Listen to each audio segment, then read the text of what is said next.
Aku suka saksikan dari hal Yesus yang menjadi sahabatku yang erat. Perubahan diriku yang seutuhnya hanyalah oleh kasih juru selamat. Tiada lain pelindung seperti Yesus, tiada lain sahabat seperti Dia, tiada lain penebus yang menghapus dosa. Aku dipeliharanya.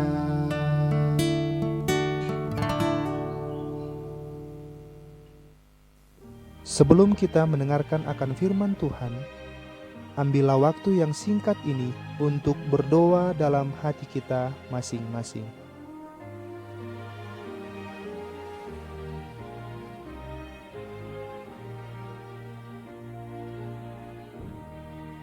Amin. Pelajaran sekolah Sabat kita Rabu 10 Juni berjudul Penghakiman Pemeriksaan. Mari kita mendengarkan penjelasannya. Garis besar nubuatan yang dipelajari pekan ini mendapat dukungan berlimpah di antara para penganut historis Protestan sejak zaman Reformasi.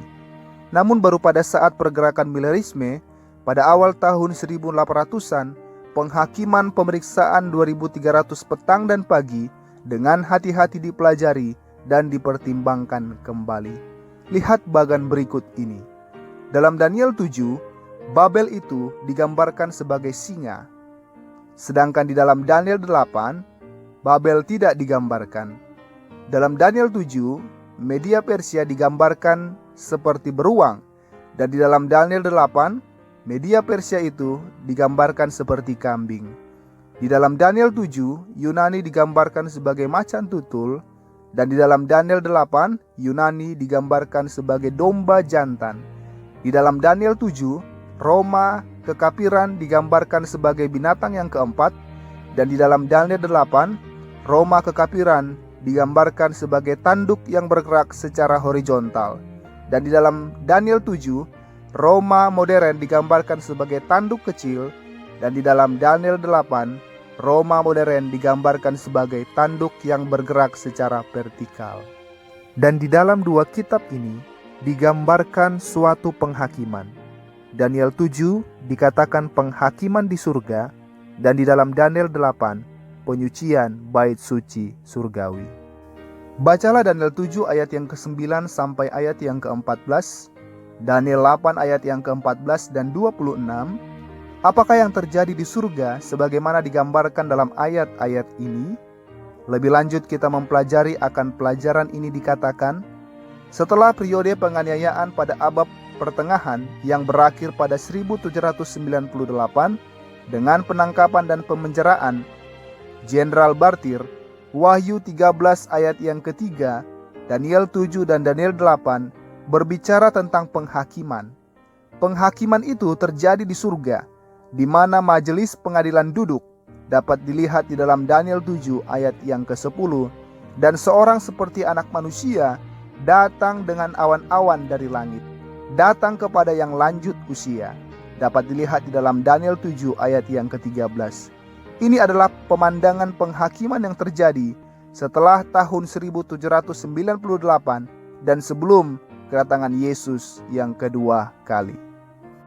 Pemandangan penghakiman dalam Daniel 7 ini secara langsung sejajar dengan pembersihan bait suci dalam Daniel 8 ayat yang ke-14. Keduanya membicarakan hal yang sama. Menurut Daniel 8 ayat yang ke-14, waktu penyucian bait suci yang merupakan terminologi hari pendamaian adalah 2300 petang dan pagi, atau sama dalam prinsip tahun hari ini yang melambangkan 2300 tahun.